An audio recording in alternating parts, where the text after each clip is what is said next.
ఎలాంటి సందేహాలున్నా మొహమాటం లేకుండా అడగొచ్చు. ಯಾವುದೇ ರೀತಿಯಾದಂಥ ಸಂದೇಹಗಳಿದ್ದರೂ ಕೂಡ ಏನೇ ಸಂಕೋಚ ಪಡದೆ ನೀವು ನಿರ್ಭಯವಾಗಿ ನಿಸ್ಸಂಕೋಚವಾಗಿ ನೀವು ಕೇಳ್ಬೋದು ಅವುಗಳನ್ನ. కారణం ఏంటంటే గ్రంథం మన చేతిలో ఉంది. ಕಾರಣ ಏನಪ್ಪ ಅಂತಂದರೆ ಗ್ರಂಥ ನಮ್ಮ ಕೈಯಲ್ಲಿದೆ. గ్రంథం ప్రకారమే ఆలోచన కలిగి ఉండాలని ఉంది కాబట్టి మనకి ఇబ్బంది లేదు. ಯಾಕೆಂತಂದ್ರೆ ಗ್ರಂಥದ ಅನುಸಾರವಾಗಿಯೇ ನಾವು ಆಲೋಚನೆಗಳನ್ನು ಹೊಂದಿಕೊಂಡಿರಬೇಕು ಎಂಬುದಾಗಿರೋದ್ರಿಂದ ಇದರಲ್ಲಿ ಯಾವುದೇ ರೀತಿಯಾದಂಥ ಅಭ್ಯಂತರಗಳಿಲ್ಲ. ఒకవేళ అది మన సొంత ఆలోచన అయితే మనం ఇబ్బంది పడాలి. ಒಂದು ವೇಳೆ ನಮ್ಮ ಸ್ವಂತ ಆಲೋಚನೆಗಳೇನಾದ್ರೂ ಇದ್ರೆ ಅದಕ್ಕೆ ನಾವು ಒಂದಿಷ್ಟು ಕಷ್ಟಪಡಬೇಕಾಗತ್ತೆ. కానీ దేవుని యొక్క ఆలోచనను మనం స్వాగతిస్తున్నాం కాబట్టి ఇబ్బంది లేదు. ಆದರೆ ದೇವರ ಆಲೋಚನೆಗಳನ್ನು ನಾವು ಸ್ವಾಗತ ಮಾಡ್ತಾ ಇದ್ದೇವೆ, ಆದ ಕಾರಣ ನಮಗೆ ಯಾವುದೇ ರೀತಿಯಾದಂಥ ತೊಂದರೆಗಳಿಲ್ಲ. చాలా సందర్భాల్లో ಬಹಳಷ್ಟು ಸಂದರ್ಭಗಳಲ್ಲಿ సమస్యలు వచ్చినప్పుడు ಸಮಸ್ಯೆಗಳು ಬಂದಂತ ಒಂದು ಸಂದರ್ಭದಲ್ಲಿ భిన్నమైనటువంటి విషయాల్ని వింటూ ఉన్నప్పుడు ಭಿನ್ನವಾದಂಥ ವಿಷಯಗಳನ್ನ ಕೇಳುವಂತಹ ಸಂದರ್ಭಗಳಲ್ಲಿ మనుషులు అలల చేత ఎగరగొట్టబడినట్టు వారుగా ఉంటారు. ಮನುಷ್ಯರ ಒಂದು ಅಲೆಗಳಿಂದ ಒಡಿಸಿಕೊಂಡವರಂತ ರೀತಿಯಲ್ಲಿ ನಾವುಗಳು ಇರಬೇಕಾದಂತ ಸಂದರ್ಭ ಬರ್ತದೆ. ಈ ವಿಷಯಾన్ని మీరు చూస్తే మీకు కాస్త స్పష్టం వస్తుంది. ಈ ವಿಷಯಗಳನ್ನ ನೀವು ನೋಡಿದ್ರೆ ಒಂದಿಷ್ಟು ಸ್ಪಷ್ಟವಾದಂತ ಸಂದೇಶ ನಿಮಗೆ ಗೊತ್ತಾಗುತ್ತೆ. ఎఫెసీ పత్రిక 4వ అధ్యాయంలో ಎಫೆಸ ಪತ್ರಿಕೆ 4ನೇ ಅಧ್ಯಾಯದಲ್ಲಿ 14-15 వచనాలు మనకి ఇలా వ్రాయబడింది. 14 ಮತ್ತು 15ನೇ ವಚನದಲ್ಲಿ ನಮಗೆ ಈ ರೀತಿಯಾಗಿ ಬರೆಯಲ್ಪಟ್ಟಿದೆ. అందువలన ಆದ್ದರಿಂದ మనమిక మీదట పసిపిల్లలమై ఉండి ನಾವು ಇನ್ನು ಮೇಲೆ ಕೂಸುಗಳಾಗಿರಬಾರದು, మనుషుల మాయోపాయముల చేత వంచనతోనూ తప్పు మార్గమునకు లాగు కుయుక్తితోనూ గాలికి కొట్టుకొని పోవునట్లు కల్పింపబడిన ప్రతి ఉపదేశమునకును ఇటు అటు కొట్టుకొని పోవచ్చు, అలల చేత ఎగురగొట్టబడిన వారమైనట్లుండక ದುರ್ಜನರ ವಂಚನೆಗೂ ದುರ್ಬೋಧಕರ ಕುಯುಕ್ತಿಗೂ ಒಳಬಿದ್ದು ನಾನಾ ಉಪದೇಶಗಳಿಂದ ಕಂಗೆಟ್ಟು ಗಾಳಿಯಿಂದ ಅತ್ತಿತ್ತ ನೂಕಿಸಿಕೊಂಡು ಹೋಗುವವರ ಹಾಗಿರಬಾರದು. ఈ వచనాన్ని మనం జాగ్రత్తగా చూస్తే, ಈ ವಚನಗಳನ್ನು ನಾವು ಜಾಗೃತಿಯಿಂದ ನೋಡೋದಾದ್ರೆ, మనం పసిపిల్లలుగా ఉండిపోతే, ನಾವು ಇನ್ನು ಮೇಲೆ ಹಸುಗೂಸುಗಳಾಗಿದ್ದಿದ್ದೇ ಆದ್ರೆ ఏ విషయంలో పసితనం, ಯಾವ ವಿಷಯದೊಳಗೆ ಬಂದ್ಬಿಡ್ತೀವಿ ನಾವು అంటే వయసును బట్టి పసితనం గురించి మాట్లాడుతున్నాడా? ಅಂದ್ರೆ ವಯಸ್ಸಿನ ಒಂದು ಆಧಾರದ ಮೇಲೆ ಹಸುಗೂಸುಗಳು ಅಂತ ಹೇಳ್ಬಿಟ್ಟು ಮಾತಾಡ್ತಾ ಇದ್ದಾನ? వయసును బట్టి పసితనం కాదు ఇది. ಇಲ್ಲಿ ವಯಸ್ಸಿನಿಂದಾದಂತ ಒಂದು ಕೂಸುಗಳಲ್ಲ. ಇಲ್ಲಿ క్రీస్తునందు నూతనంగా జన్మించినటువంటి వారు, ಕ್ರಿಸ್ತನಲ್ಲಿ ಹೊಸದಾಗಿ ಹುಟ್ಟಿರ್ತಕ್ಕಂಥವ್ರು నిర్మలమైనటువంటి పాలన అపేక్షించడం వలన ఎదగాలి. ಶುದ್ಧವಾದಂತಹ ಹಾಲನ್ನ ಬಯಸುತ್ತಾ ಅದರಿಂದ ಬೆಳಿಬೇಕು. అలా ఎదగకపోతే, ಆ ರೀತಿ ಬೆಳೆಯದಿದ್ದರೆ ఇదిగో వారు పసిపిల్లలుగానే ఉండిపోతారు. ಇಗೋ ಅವರು ಹಸುಗೂಸುಗಳಾಗಿಯೇ ಇದ್ದು ಬಿಡ್ತಾರೆ. తిమోతికి రాసినటువంటి పత్రికలో, ತಿಮೋತಿಗೆ ಬರೆದ ಪತ್ರಿಕೆಯಲ್ಲಿ 2వ అధ్యాయంలో మనకి ఇలా వ్రాయబడింది. 2ನೇ ಅಧ್ಯಾಯದಲ್ಲಿ ನಮಗೆ ಈ ರೀತಿಯಾಗಿ ಬರೆಯಲ್ಪಟ್ಟಿದೆ. తిమోతికి రాసినటువంటి మొదటి పత్రిక 2వ అధ్యాయం మనం చూసినప్పుడు, ತಿಮೋತಿಗೆ ಬರೆದ 2ನೇ ಪತ್ರಿಕೆ 1ನೇ ಅಧ್ಯಾಯದಲ್ಲಿ, ತಿಮೋತಿಗೆ ಬರೆದ 1ನೇ ಪತ್ರಿಕೆ 2ನೇ ಅಧ್ಯಾಯದಲ್ಲಿ, క్షమించండి, పేతురు రాసినటువంటి మొదటి పత్రికలో, ಪೇತ್ರನು ಬರೆದ 1ನೇ ಪತ್ರಿಕೆಯಲ್ಲಿ 2వ అధ్యాయంలో 2ನೇ ಅಧ್ಯಾಯದಲ್ಲಿ 2-3 వచనాలు మనకి ఇలా వ్రాయబడింది. 2 ಮತ್ತು 3ನೇ ವಚನದಲ್ಲಿ ನಮಗೆ ಈ ರೀತಿಯಾಗಿ ಬರೆಯಲ್ಪಟ್ಟಿದೆ. సమస్తమైన కపటము, వేషధారణ, అసూయ, సమస్త దూషణ మాటలను మాని క్రొత్తగా జన్మించిన శిశువులను పోలిన వారై, ಆದ ಕಾರಣ ಎಲ್ಲಾ ಕೆಟ್ಟತನವನ್ನು, ಎಲ್ಲಾ ವಂಚನೆಯನ್ನು, ಕಪಟವನ್ನು, ಹೊಟ್ಟೆ ಕಿಚ್ಚನ್ನು, ಎಲ್ಲಾ ತರದ ನಿಂದೆಯನ್ನು ವಿಸರ್ಜಿಸಿ నిర్మలమైన వాక్యమును పాల వలన రక్షణ విషయంలో ఎదుగు నిమిత్తము ఆ పాలను అపేక్షించుడి. ಹಸು ಮಕ್ಕಳಂತೆ ಪಾರಮಾರ್ಥಿಕವಾದ ಶುದ್ಧ ಹಾಲನ್ನು ಬಯಸಿರಿ, ಅದರಿಂದ ಬೆಳೆಯುತ್ತಾ ರಕ್ಷಣೆಯನ್ನು ಹೊಂದುವಿರಿ ಅಂತ ಹೇಳ್ತಾ ಇದ್ದಾನೆ. అంటే ఇప్పుడు పుట్టిన బట్టి ఎదగాల అవసరం లేదా? ಅಂದ್ರೆ ಹುಟ್ಟಿದಂತಹ ಮಗು ಬೆಳೆಯುವಂತದ್ದು ಅವಶ್ಯಕತೆ ಇದೆಯಾ ಇಲ್ವಾ? పుట్టిన ప్రతివాడు ఎదగాలి. ಹುಟ್ಟಿದಂತ ಪ್ರತಿಯೊಬ್ಬರು ಕೂಡ ಬೆಳಿಲೇಬೇಕು. క్రీస్తు యేసునందు నూతనంగా జన్మించినటువంటి ప్రతివాడు ఎదగాల్సిన అవసరం ఉంది. ಕ್ರಿಸ್ತನಲ್ಲಿ ನೂತನವಾಗಿ ಜನ್ಮಿಸಿದಂತ ಪ್ರತಿಯೊಬ್ಬರು ಕೂಡ ಬೆಳಿಬೇಕಾದಂತ ಅವಶ್ಯಕತೆ ಇದೆ. ఒకవేళ ఎదగకపోతే, పసిపిల్లలుగా ఉండిపోతే నష్టం ఏంటి? ಒಂದು ವೇಳೆ ಬೆಳೆಯದಿದ್ದರೆ ಅದೇ ರೀತಿಯಾಗಿ ಹಸುಗೂಸುಗಳಾಗಿಯೇ ಇದ್ದು ಬಿಟ್ರೆ ಸಮಸ್ಯೆ ಏನು? ఎఫెసీయులకు రాసిన పత్రిక 4వ అధ్యాయము 14వ వచనంలో ఈ సంగతి చెప్పాడు. ಎಫೆಸ ಪತ್ರಿಕೆ 4ನೇ ಅಧ್ಯಾಯ 14ನೇ ವಚನದಲ್ಲಿ ಈ ವಿಷಯ ಹೇಳ್ತಾ ಇದ್ದಾನೆ. మనమిక మీదట పసిపిల్లలుగా ఉండిపోతే, ನಾವು ಇನ್ನು ಮೇಲೆ ಕೂಸುಗಳಾಗಿಯೇ ಇದ್ದು ಬಿಟ್ರೆ మనుషుల మాయోపాయముల చేత వంచనతో తప్పు మార్గమునకు లాగు కుయుక్తితో గాలికి కొట్టుకొని పోవునట్లు కల్పింపబడిన ప్రతి ఉపదేశమునకును ఇటు అటు కొట్టుకుని పోతాం. ದುರ್ಜನರ ವಂಚನೆಗೂ ದುರ್ಬೋಧಕರ ಕುಯುಕ್ತಿಗೂ ಒಳಬಿದ್ದು ನಾನಾ ಉಪದೇಶಗಳಿಂದ ಕಂಗೆಟ್ಟು ಗಾಳಿಯಿಂದ ಅತ್ತಿತ್ತ ನೂಕಿಸಿಕೊಂಡು ಹೋಗುವವರಾಗಿರ್ತೇವೆ. అంటే పసిపిల్లోడుగా ఉంటే మాయోపాయాల్లో పడతావు. ಹಸುಗೂಸುಗಳಾಗಿಯೇ ಇದ್ರೆ ಮಾಯೋಪದೇಶಗಳಲ್ಲಿ ನಾನಾ ಉಪದೇಶಗಳಲ್ಲಿ ನೀವು ಬಿದ್ದು ಬಿಡ್ತೀರಾ. ఇదిగో అలల చేత ఎగరగొట్టబడిన వారమైనట్టుగా ఉంటాం. ನೀವು ಅಲೆಗಳಿಂದ ನೀವು ನೂಕಿಸಿಕೊಂಡು ಹೋಗುವವರ ಹಾಗಿರ್ತೀರಾ. ఇదిగో ఈరోజు స్థానిక సంఘాల్లో ಈಗೋ ಈ ದಿನಗಳಲ್ಲಿ ಸ್ಥಾನಿಕ ಸಭೆಗಳಲ್ಲಿ ఎవరో ఒకరు వచ్చి ఏదో ఒక తప్పు విధానం ప్రచురించేస్తా ఉంటే, ಯಾರೋ ಒಬ್ರು ಬಂದು ತಪ್ಪಾದಂತವುಗಳನ್ನ ಪ್ರಚುರಪಡಿಸುತ್ತಿರಬೇಕಾದ್ರೆ మనుషుల మాయోపాయాల్లో పడిపోతున్నారు. ಅಲ್ಲಿ ಮನುಷ್ಯರ ಮಾಯೋಪಾಯ ದೇಶಗಳಿಗೆ ಅವರು ಒಳಬೀಳ್ತಾ ಇದ್ದಾರೆ. తప్పు మార్గమునకులాగు కుయుక్తులో పడిపోతున్నారు. ತಪ್ಪು ಮಾರ್ಗಗಳಿಗೆ ಎಳೆಯತಕ್ಕಂತ ಒಂದು ಕುಯುಕ್ತಿಗೆ ಒಳಬೀಳ್ತಾ ಇದ್ದಾರೆ. అలల చేత ఎగరగొట్టబడిన వారైనట్లుగా ఉంటున్నారు. ಗಾಳಿಯಿಂದ ಅತ್ತಿತ್ತ ನೂಕಿಸಿಕೊಂಡು ಅಲೆಗಳಿಂದ ಒಡಿಸಿಕೊಂಡು ಹೋಗುವವರ ಹಾಗಿರ್ತಾರೆ. అలజడి పుడుతుంది. ಅಲ್ಲಿ ಒಂದು ಅಲ್ಲಕಲ್ಲೋಲಗಳು ಅಸಮಾಧಾನಗಳು ಉಂಟಾಗ್ತವೆ.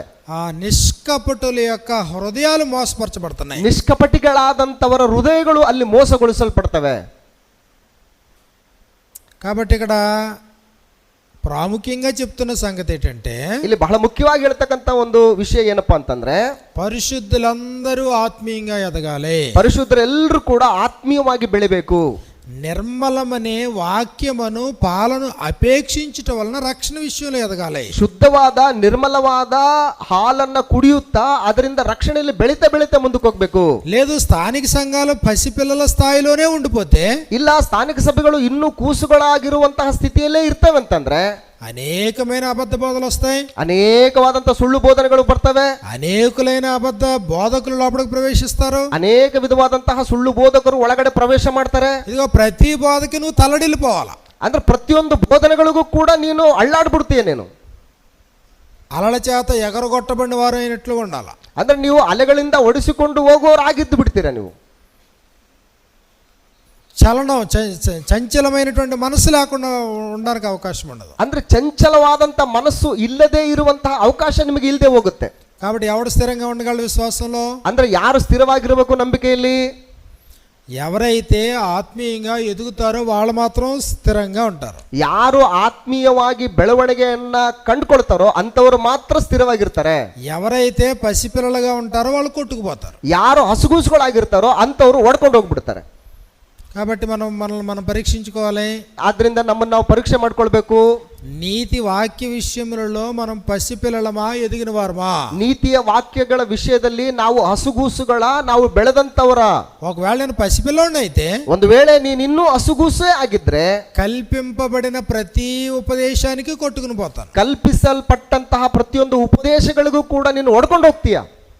ఒకవేళ నేను బలవంతుడిని అయితే, ಒಂದು ವೇಳೆ ನೀನು ಬಲವಂತನೇ ಆಗಿದ್ರೆ, విశ్వాసమందు స్థిరం కలిగిన వాడిని అయితే, ವಿಶ್ವಾಸದಲ್ಲಿ ನೀನು ಸ್ಥಿರವಾಗಿರುವಂತವನೇ ಆಗಿದ್ರೆ, ఎలాంటి పరిస్థితులు ఎదురైనా ಎಂತಹ ಪರಿಸ್ಥಿತಿಗಳು ಎದುರಾದಾಗ್ಯೂ ಕೂಡ ఇదిగో నా విశ్వాసం అలాగే స్థిరంగా ఉంటుంది. ಈಗ ನೀನು ವಿಶ್ವಾಸದಲ್ಲಿ ಅದೇ ರೀತಿಯಾಗಿ ಸ್ಥಿರವಾಗಿರ್ತೀಯ.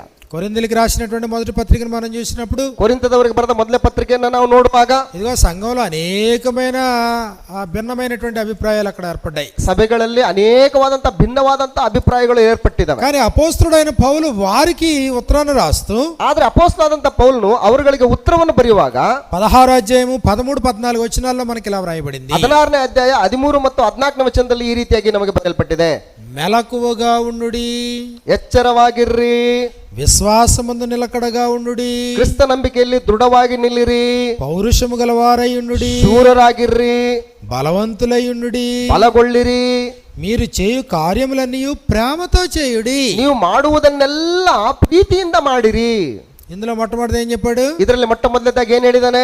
మెలకువగా ఉండండి, ಎಚ್ಚರವಾಗಿರ್ರಿ, విశ్వాసముందు నిలకడగా ఉండండి, ಕ್ರಿಸ್ತ ನಂಬಿಕೆಯಲ್ಲಿ ದೃಢವಾಗಿ ನಿಲ್ಲಿರಿ, పౌరుషము గలవారై ఉండండి, ಶೂರರಾಗಿರ್ರಿ, బలవంతులై ఉండండి. ಬಲಗೊಳ್ಳಿರಿ. 4 సంగతులు. 4 ಸಂಗತಿಗಳು.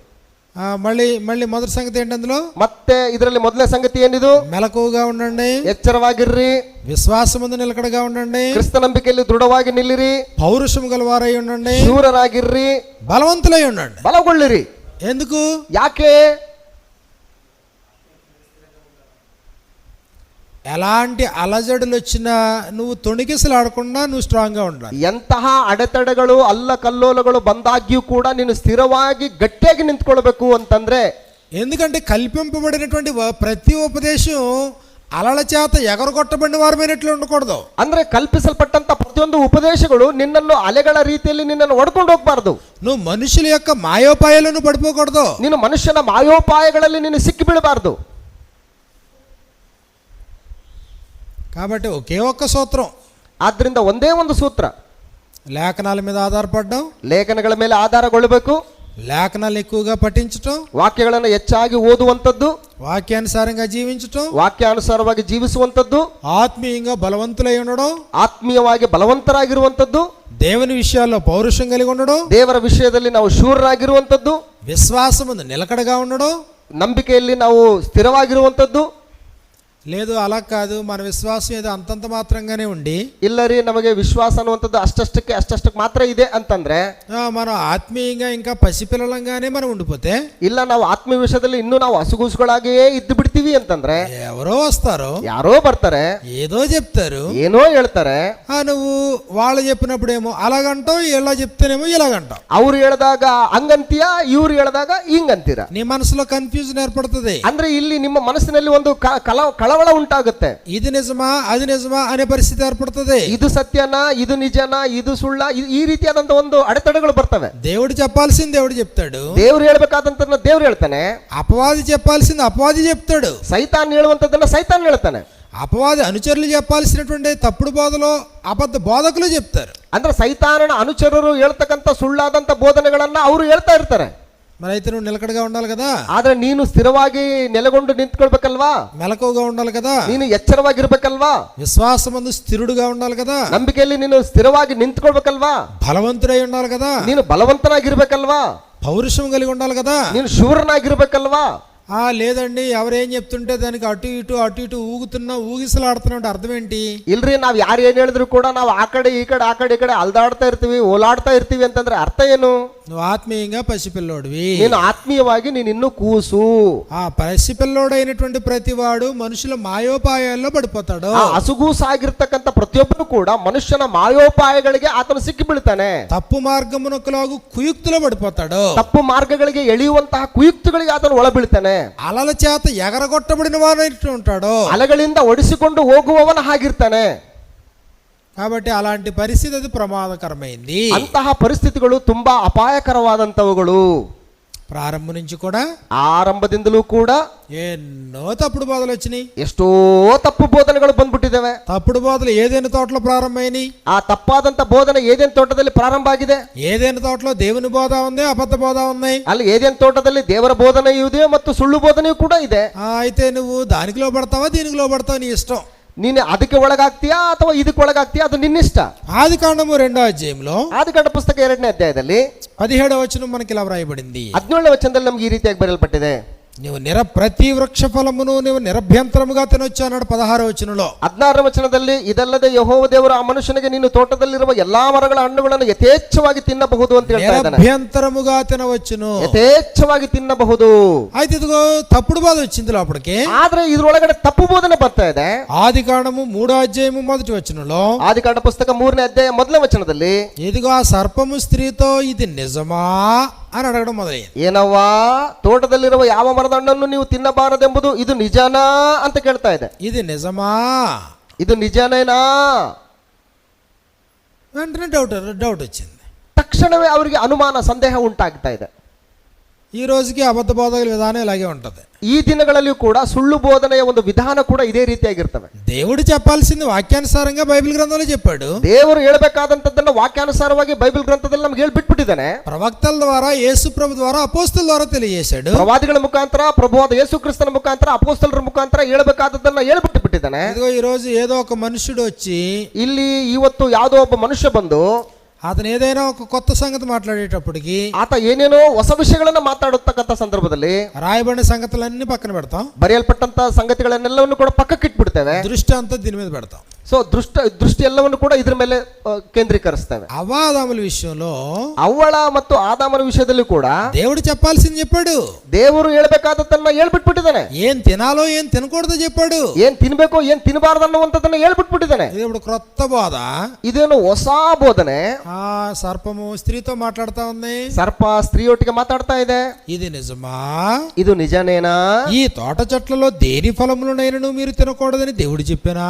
ಈ ತೋಟದಲ್ಲಿರುವ ಮರಗಳನ್ನು ನೀವು ತಿನ್ನಬಾರದು ಅಂತ ಹೇಳ್ಬಿಟ್ಟು ದೇವರು ಹೇಳಿದ್ದೇನಾ? దేని ఫలములనైనను తినకూడదని దేవుడు చెప్పానా? ನೀವು ಯಾವ ಮರದ ಹಣ್ಣನ್ನ ನೀವು ತಿನ್ನಬಾರದು ಅಂತ ಹೇಳ್ಬಿಟ್ಟು ದೇವರು ಹೇಳ್ತಾ ಇದ್ದಾನಾ? చెప్పలేదు కదా. ಆ ರೀತಿ ಹೇಳಿಲ್ವಲ್ಲ. కానీ అపవాది ఇదిగో భిన్నమైన కోణంలో ఉపదేశిస్తున్నాడు. ಸೈತಾನನು ಒಂದು ಭಿನ್ನವಾದಂತ ಕೋನದಲ್ಲಿ ಉಪದೇಶ ಮಾಡ್ತಾ ಇದ್ದಾನೆ. అప్పటికి అవ్వమ్మ సమాధానం చెప్పింది. ಆಗ್ಲೂ ಕೂಡ ಹವ್ವಳು ಅಲ್ಲಿ ಉತ್ತರವನ್ನು ಕೊಡ್ತಾ ಇದ್ದಾಳೆ. అయితే 3వ వచనంలో, ಆದ್ರೆ 3వ ವಚನದಲ್ಲಿ మీరు చావకుండానట్లు వాటిని తినకూడదు, వాటిని ముట్టకూడదు అని చెప్పినప్పటికీ, ಆದ್ರೆ ತೋಟದ ಮಧ್ಯದಲ್ಲಿರುವ ಈ ಮರದ ಫಲದ ವಿಷಯವಾಗಿ ಇದನ್ನು ತಿನ್ನಲು ಕೂಡದು ಮುಟ್ಟಲು ಕೂಡದು ಅಂತ ಹೇಳ್ತಾ ಇದ್ದಾನೆ. 4వ వచనంలో మళ్ళీ అబద్ధ బోధ వెర్రి తరలేసింది చూడండి. అక్కడ ಈ 4ನೇ ವಚನದಲ್ಲಿ ಮತ್ತೆ ಸುಳ್ಳು ಬೋಧನೆ ಹೇಗೆ ತಲೆದೂರ್ತಾ ಇದೆ ನೋಡಿ. అందుకు సర్పము, ಆಗ ಸರ್ಪವು, మీరు చావనే చావరు. ಸ್ತ್ರೀಗೆ ಹೇಳ್ತಾ ಇದೆ, ನೀವು ಹೇಗೂ ಸಾಯುವುದಿಲ್ಲ.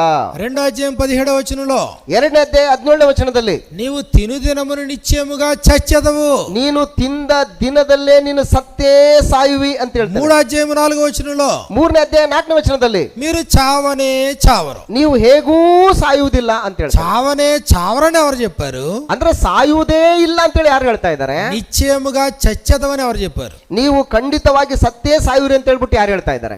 2 బోధలు కనబడుతున్నాయి ఇక్కడ. ಇಲ್ಲಿ 2 ಬೋಧನೆಗಳು ಕಾಣಿಸ್ತಾ ಇದಾವಲ್ವಾ? 2 బోధలు ఉన్నాయి ఇక్కడ. ಇಲ್ಲಿ 2 ಬೋಧನೆಗಳು ಇದಾವೆ. ಇಲ್ಲಿ నిశ్చయముగా చచ్చెదవు, ಇಲ್ಲಿ ನೀನು ಖಂಡಿತವಾಗಿ ಸತ್ತೇ ಸಾಯುವಿ. చచ్చెదవు కన్ఫర్మ్. ನೀನು ಸತ್ತೇ ಸಾಯುವಿ ಕನ್ಫರ್ಮ್. నిశ్చయముగా చచ్చెదవు, ನೀನು ಸತ್ತೇ ಸಾಯುವಿ ನಿಶ್ಚಯವಾಗಿ. ఇదిగో మరొక బోధ వచ్చింది. ಇಲ್ಲಿ ಮತ್ತೊಂದು ಬೋಧನೆ ಬರ್ತಾ ಇದೆ, చావనే చావరు. ನೀವು ಹೇಗೂ ಸಾಯುವುದಿಲ್ಲ. అంటే ఇది కన్ఫర్మ్ గా చేస్తావు. ಇಲ್ಲಿ ನೀನು ಕನ್ಫರ್ಮ್ ಆಗಿ ನೀನು ಸತ್ಯ ಸಾಯ್ತೀಯಾ? ఇక్కడ ఇదేంటిది? ಮತ್ತೆ ಇದೇ ಬೋಧನೆ. కన్ఫర్మ్ గా చావో, ನೀನು ಕನ್ಫರ್ಮ್ ಆಗಿ ನೀನು ಸಾಯುವುದೇ ಇಲ್ಲ. 2వ అధ్యాయము 17వ వచనం ఇది.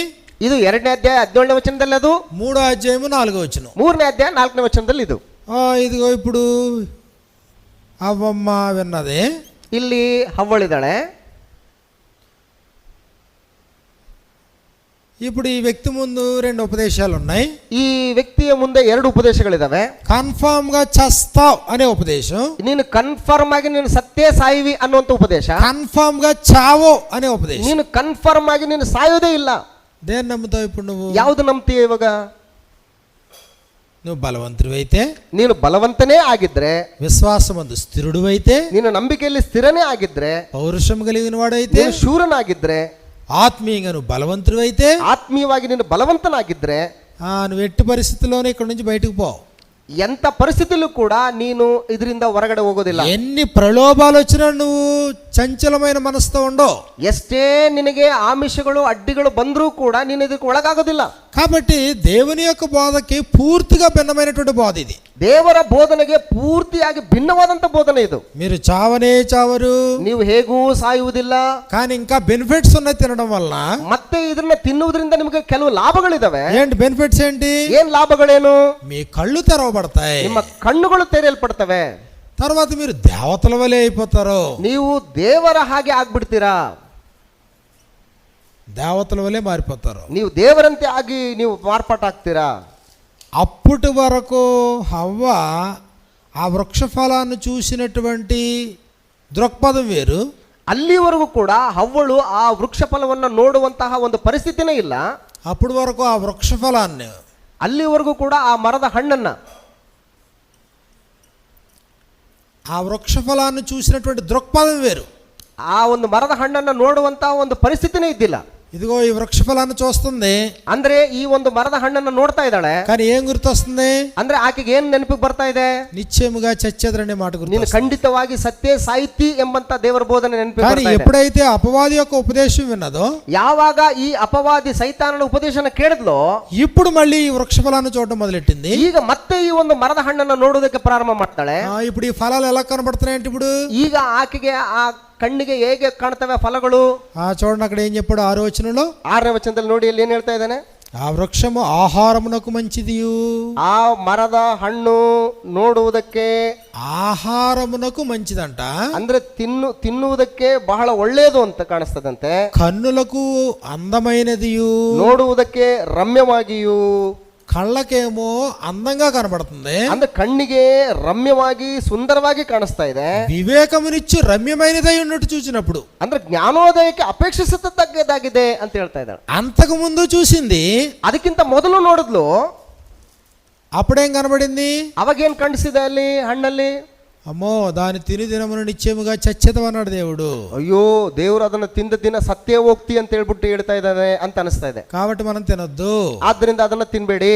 దేవుని యొక్క వాక్యానికి లోపడదాం, ದೇವರ ವಾಕ್ಯಕ್ಕೆ ನಾವು ವಿಧೇಯರಾಗೋಣ. గ్రంథం ఏం చెప్తే చేద్దాం. ದೇವ್ರು ಏನ್ ಹೇಳ್ತಾನೋ ಅದನ್ನ ನಾವು ಮಾಡೋಣ.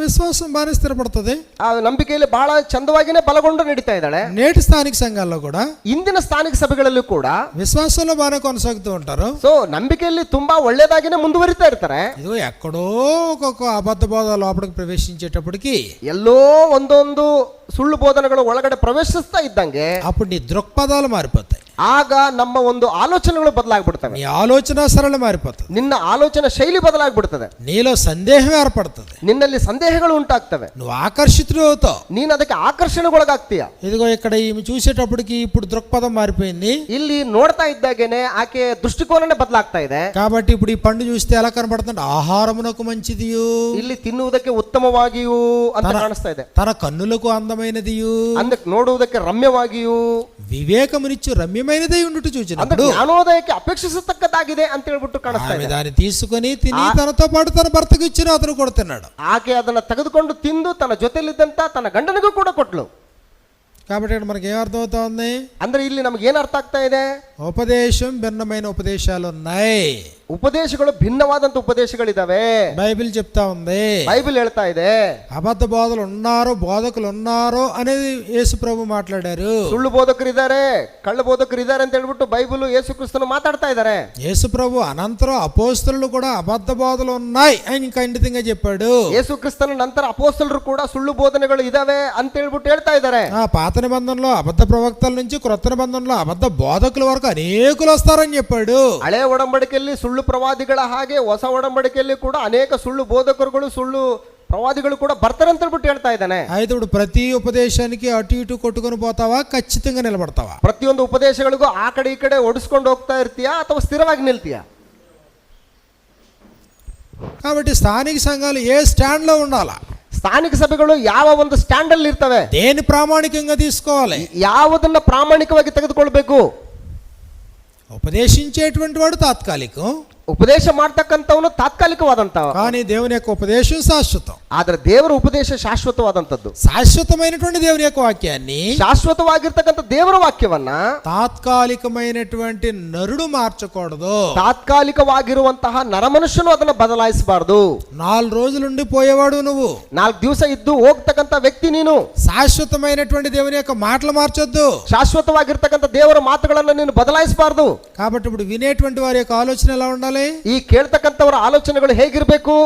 వినేటువంటి వారు జాగ్రత్తగా దాన్ని గమనించి వినాలి. ಕೇಳ್ತಕ್ಕಂಥವರು ಬಹಳ ಜಾಗೃತಿಯಿಂದ ಅವುಗಳನ್ನ ಕೇಳಿ ಅವುಗಳನ್ನು ಅನುಸರಿಸಬೇಕು. దాని పరిశీలనతో వినాలి, ಅವುಗಳನ್ನು ಪರಿಶೀಲನಾತ್ಮಕವಾಗಿ ಕೇಳಬೇಕು. అలా బోధింపబడిన సంగతులు ఉన్నవో లేవో అని ప్రతిదినము లేఖనాలు పరిశీలించాలి. ಆ ರೀತಿ ಉಪದೇಶ ಮಾಡಿದಂತಹ ಉಪದೇಶಗಳು ಆ ರೀತಿ ಇದವೋ ಇಲ್ಲವೋ ಅನ್ನೋದನ್ನ ಪ್ರತಿದಿನ ಪರಿಶೀಲನೆ ಮಾಡಬೇಕು. లేకపోతే ಇಲ್ಲ ಅಂತಂದ್ರೆ మనం ప్రమాదంలో పడతాం, ಅಪಾಯಕರವಾದಂತ ಸ್ಥಿತಿಯಲ್ಲಿ ಬೀಳ್ತೀಯ. తప్పుడు విధానాన్ని మనం అనుసరించడం వల్ల మనం ప్రమాదంలో పడతాం. ತಪ್ಪಾದ ಕ್ರಮಗಳನ್ನು ಅನುಸರಿಸುವುದ್ರ ಮುಖಾಂತರ ನಾವು ಅಪಾಯಕ್ಕೊಳಗಾಗ್ತೀವಿ. తిమోతికి రాసినటువంటి మొదటి పత్రిక 4:1-2 వచనాల్లో మనకి ఇలా వ్రాయబడింది. ತಿಮೋತಿಗೆ ಬರೆದ ಮೊದಲನೇ ಪತ್ರಿಕೆ 4ನೇ ಅಧ್ಯಾಯ 1-2 ವಚನದಲ್ಲಿ ನಮ್ಗೆ ಈ ರೀತಿಯಾಗಿ ಬರೆಯಲ್ಪಟ್ಟಿದೆ. కడవరి దినములలో కొందరు అబద్ధికుల వేషధారణ వలన మోసపరచు ఆత్మల యందును దయ్యముల బోధ యందును లక్ష్యముంచి ಆದರೂ విశ్వాస భ్రష్టులగుదురని ఆత్మ తేటగా చెప్పుచున్నాడు. ಆದರೂ ಮುಂದಣ ದಿನಗಳಲ್ಲಿ ಕೆಲವರು ವಂಚಿಸುವ ಆತ್ಮಗಳ ನುಡಿಗಳಿಗೂ ದೆವ್ವಗಳ ಬೋಧನೆಗಳಿಗೂ ಲಕ್ಷ್ಯ ಕೊಟ್ಟು ಕ್ರಿಸ್ತ ನಂಬಿಕೆಯಿಂದ ಭ್ರಷ್ಟರಾಗುವರೆಂದು ದೇವರಾತ್ಮನು ಸ್ಪಷ್ಟವಾಗಿ ಹೇಳುತ್ತಾನೆ. కడవరి దినములలో కొందరు అబద్ధికుల వేషధారణ వలన మోసపరచు ఆత్మల యందును దయ్యముల బోధ యందును లక్ష్యముంచి విశ్వాస భ్రష్టులగుదురని ఆత్మ తేటగా చెప్పుచున్నాడు. ಮುಂದಣ ದಿನಗಳಲ್ಲಿ ಕೆಲವರು ವಂಚಿಸುವ ಆತ್ಮಗಳ ನುಡಿಗಳಿಗೂ ದೆವ್ವಗಳ ಬೋಧನೆಗಳಿಗೂ ಲಕ್ಷ್ಯ ಕೊಟ್ಟು ಕ್ರಿಸ್ತ ನಂಬಿಕೆಯಿಂದ ಭ್ರಷ್ಟರಾಗುವರೆಂದು ದೇವರಾತ್ಮನು ಸ್ಪಷ್ಟವಾಗಿ ಹೇಳ್ತಾನೆ. అంటే దేని మీద లక్ష్యం పెడతారంట కడవరి దినాల్లో? ಅಂದ್ರೆ ಮುಂದಣ ದಿನಗಳಲ್ಲಿ ಕೊನೆಯ ದಿನಗಳಲ್ಲಿ ಯಾವುದ್ರ ಮೇಲೆ ಲಕ್ಷ್ಯ ಇಡ್ತಾರಂತೆ? కడవరి దినాలంటే ముగింపు దినాలు. ಅಂದ್ರೆ ಕೊನೆಯ ದಿನಗಳು ಅಂತಂದ್ರೆ ಮುಂದಣ ದಿನಗಳು ಅಂತ. ఆ దేని మీద లక్ష్యం పెడతారంట? ಯಾವುದ್ರ ಮೇಲೆ ಲಕ್ಷ್ಯ ಇಡ್ತಾರಂತೆ? మోసపరిచే ఆత్మల యందును ವಂಚಿಸುವ ಆತ್ಮಗಳ ನುಡಿಗಳಿಗೂ దయ్యముల బోధ యందును లక్ష్యముంచి ದೆವ್ವಗಳ ಬೋಧನೆಗಳಿಗೂ ಲಕ್ಷ್ಯ ಕೊಟ್ಟು విశ్వాస భ్రష్టులగుదురని ಕ್ರಿಸ್ತ ನಂಬಿಕೆಯಿಂದ ಭ್ರಷ್ಟರಾಗುವರೆಂದು ఆత్మ తేటగా చెప్పుచున్నాడు. ದೇವರಾತ್ಮನು ಸ್ಪಷ್ಟವಾಗಿ ಹೇಳ್ತಾ ಇದ್ದಾನೆ. మరి నువ్వు దేని మీద లక్ష్యం పెట్టావు? ಯಾವುದ್ರ ಮೇಲೆ ಲಕ್ಷ್ಯ ಇಟ್ಟಿದ್ದೀವಿ? దేవుని యొక్క ఉపదేశం మీద, ದೇವರ ಉಪದೇಶದ ಮೇಲೆನಾ? యేసుక్రీస్తు ద్వారా దేవుడు మనకు అనుగ్రహించినటువంటి ఉపదేశం మీద, ಯೇಸು ಕ್ರಿಸ್ತನ ಮುಖಾಂತರ ದೇವರು ನಮಗೆ ಅನುಗ್ರಹಿಸಿದಂತ ಉಪದೇಶದ ಮೇಲೆನಾ? అపోస్తలుల యొక్క ఉపదేశం మీద నువ్వు మైండ్ పెట్టావు, కాన్సన్ట్రేషన్ చేసావు? ನಾವು ಅಪೊಸ್ತಲರ ಬೋಧನೆ ಮೇಲೆ ನಾವು ಕಾನ್ಸಂಟ್ರೇಷನ್ ಮಾಡಿದೀವಾ? లేదు. కొందరు అబద్ధికుల వేషధారణ వలన, ಇಲ್ಲ, ಕೆಲವರು ಸುಳ್ಳು ಬೋಧಕರ ವೇಷಧಾರಣೆಗಳಿಂದ మోసపరచు ఆత్మల యందును దయ్యముల బోధ యందును లక్ష్యముంచి ವಂಚಿಸುವ ಆತ್ಮಗಳ ನುಡಿಗಳಿಗೂ ದೆವ್ವಗಳ ಬೋಧನೆಗಳಿಗೂ ಲಕ್ಷ್ಯ ಕೊಟ್ಟು విశ్వాస భ్రష్టులగుదురని ఆత్మ తేటగా చెప్పుచున్నాడు. ಕ್ರಿಸ್ತ ನಂಬಿಕೆಯಿಂದ ಭ್ರಷ್ಟರಾಗುವರೆಂದು ದೇವರಾತ್ಮನು ಸ್ಪಷ್ಟವಾಗಿ ಹೇಳ್ತಾ ಇದ್ದಾನೆ. కాబట్టి వినేటువంటి వాని యొక్క దృష్టి నిశ్చితంగా ఉండాలి. ಕೇಳುವಂತವನ ಒಂದು ದೃಷ್ಟಿ ಬಹಳ ನಿಶ್ಚಲವಾಗಿರಬೇಕು. వినేటువంటి వారు జాగ్రత్తగా వినాలి. ಕೇಳ್ತಕ್ಕಂಥವ್ರು ಬಹಳ ಜಾಗೃತಿಯಿಂದ ಕೇಳಬೇಕು. దాన్ని పరిశీలించి దాన్ని అమలు చేయాలి. ಅದನ್ನು ಪರಿಶೀಲಿಸಿ ಅವುಗಳನ್ನು ಅನುಷ್ಠಾನಕ್ಕೆ ತರಬೇಕು. కాబట్టి జీవితాలు చాలా ప్రాముఖ్యమైనవి. ಜೀವಿತಗಳು ಬಹಳ ಮುಖ್ಯವಾದಂಥವುಗಳು. జీవితానికి ఉపదేశం ప్రాముఖ్యమైంది. ಜೀವಿತದಲ್ಲಿ ಉಪದೇಶ ಕೂಡ ಬಹಳ ಮುಖ್ಯವಾದಂಥದ್ದು. వినేటువంటి ఉపదేశం దేవుని ఉపదేశమా అపవాది ఉపదేశమా అనేది పరిశీలన చేయాల్సిన బాధ్యత నీ మీద ఉంది. ಕೇಳ್ತಕ್ಕಂಥ ಉಪದೇಶಗಳು ಅಪೊಸ್ತಲರ ಬೋಧನೆನ ಅಥವಾ ದೆವ್ವಗಳ ಬೋಧನೆನ ಅಂತ ಪರಿಶೀಲನೆ ಮಾಡುವಂಥದ್ದು ಬಹಳ ಅವಶ್ಯಕತೆ ಇದೆ. ఒకవేళ దాన్ని మనం లెక్క చేయకపోతే, ಒಂದು ವೇಳೆ ಅದನ್ನ ನಾವು ಲೆಕ್ಕಿಸದಿದ್ದರೆ ఇదిగో మనం తీవ్రంగా నష్టపోయేటువంటి ప్రమాదం ఉంది. ಬಹಳಷ್ಟು ತೀವ್ರವಾಗಿ ನಷ್ಟ ಹೋಗುವಂತ ಅವಕಾಶ ಇದೆ. అన్ని కాలాల్లో, ಎಲ್ಲಾ ಕಾಲಗಳಲ್ಲಿ, అన్ని సమయాల్లో, ಎಲ್ಲಾ ಸಮಯಗಳಲ್ಲಿ, అన్ని యుగాల్లో, ಎಲ್ಲಾ ಯುಗಗಳಲ್ಲಿ, అది ప్రవక్తల కాలం గాని, ಆ ಪ್ರವಾದಿಗಳ ಕಾಲದಲ್ಲಿ ಆಗ್ಲಿ, పితరుల కాలం గాని, ಪಿತೃಗಳ ಕಾಲದಲ್ಲಿ ಆಗ್ಲಿ, ఏదైనా తోటలో గాని, ಏದೇನ್ ತೋಟದಲ್ಲಿ ಆಗ್ಲಿ, క్రీస్తు ప్రభు కాలంలో గాని, ಪ್ರಭುವಾದ ಯೇಸು ಕ್ರಿಸ್ತನವರ ಕಾಲದಲ್ಲಿ ಆಗ್ಲಿ, అపోస్తలుల కాలంలో గాని, ಅಪೊಸ್ತಲರ ಕಾಲದಲ್ಲಿ ಆಗ್ಲಿ, సంఘం ఏర్పడిన ప్రారంభ కాలంలో గాని, ಸಭೆ ಏರ್ಪಟ್ಟಂತ ಪ್ರಾರಂಭ ದಿನಗಳಲ್ಲಿ ಆಗ್ಲಿ, నేటి కాలంలో గాని, ಇಗೋ ಇಂದಿನ ದಿನಗಳಲ್ಲಿ ಆಗ್ಲಿ, దేవుని యొక్క ఉపదేశము స్పష్టంగా కనబడుతుంది. ದೇವರ ಉಪದೇಶ ಬಹಳ ಸ್ಪಷ್ಟವಾಗಿ ಕಂಡು ಬರ್ತಾ ಇದೆ. మనుషుల వలన కల్పించబడిన ఉపదేశం కనబడుతుంది. ಮನುಷ್ಯರಿಂದ ಕಲ್ಪಿಸಲ್ಪಟ್ಟಂತ ಉಪದೇಶಗಳು ಕೂಡ ಕಂಡು ಬರ್ತಾ ಇದೆ. అయితే నువ్వు దేని వైపు నిలబడతావు? ಆದ್ರೆ ನೀನು ಯಾವುದರ ಕಡೆಗೆ ನಿಂತ್ಕೊಳ್ತೀಯಾ? కనీసం దానికి దీనికి వ్యత్యాసం చూడగలిగిన పరిస్థితి ఉందా? ಕನಿಷ್ಠ ಪಕ್ಷ ಅವುಗಳಿಗೂ ಇದಕ್ಕೂ ಇರ್ತಕ್ಕಂಥ ವ್ಯತ್ಯಾಸವನ್ನು ನೋಡುವಂತ ಸ್ಥಿತಿಯಲ್ಲಿ ಏನಾದ್ರೂ ನೀನಿದೀಯಾ? లేదండి, ఏదైనా ఒకటేనండి. ಇಲ್ಲ ರೀ, ಯಾವ್ದಾದ್ರೂ ಒಂದೇ ಕಣ್ರಿ. ఏదైనా ఉపదేశమే. ಯಾವ್ದಾದ್ರೂ ಕೂಡ ಅದು ಉಪದೇಶ ಕಣ್ರಿ. ఏదైనా మనం అంగీకరించాలి. ಯಾವ್ದನ್ನಾದ್ರೂ ಸರಿ ನಾವು ಅಂಗೀಕರಿಸಲೇಬೇಕು ಕಣ್ರಿ అనేటువంటి ఆలోచనలో గాని ఒకవేళ ఉంటే, ಒಂದು ವೇಳೆ ಅಂತಹ ಆಲೋಚನೆಯಲ್ಲಿ ಏನಾದ್ರೂ ನೀವು ಇದ್ದಿದ್ಯಾದ್ರೆ కల్పింపబడిన ప్రతి ఉపదేశమునకు ఇటు అటు కొట్టుకొని పోవచ్చు. ಕಲ್ಪಿಸಲ್ಪಟ್ಟಂತ ಪ್ರತಿಯೊಂದು ಉಪದೇಶಗಳಿಗೂ ಕೂಡ ಅತ್ತಿತ್ತ ನೂಕಿಸಿಕೊಂಡು ಹೋಗುವ ಆಗಿರ್ತೀಯ. అలల చేత ఎగురగొట్టబడిన వారమైనట్లుగా ಅಲೆಗಳಿಂದ ನೂಕಿಸಿಕೊಂಡು ಹೋಗುವವರ ಹಾಗಿರ್ತೀರಾ? నీ జీవితం నాశనం అయిపోయే అవకాశం ఉంది. ನಿನ್ನ ಜೀವಿತ ನಾಶನದೆಡೆಗೆ ಹೋಗುವಂತ ಅವಕಾಶ ಇರ್ತದೆ. కాబట్టి ప్రారంభంలో ఈ సంగతులను ఒకసారి మీరు జ్ఞాపకం చేసుకోండి. ಆದ್ರಿಂದ ಪ್ರಾರಂಭದಲ್ಲಿ ಈ ವಿಷಯಗಳನ್ನ ಒಂದಿಷ್ಟು ನೀವು ಜ್ಞಾಪಕ ಮಾಡ್ಕೊಳ್ಳಿ. మరికొన్ని సంగతులకు మనం వెళ్దాం. ಮತ್ತಷ್ಟು ವಿಷಯಗಳಿಗೆ ನಾವು ಮುಂದಕ್ಕೆ ಸಾಗೋಣ.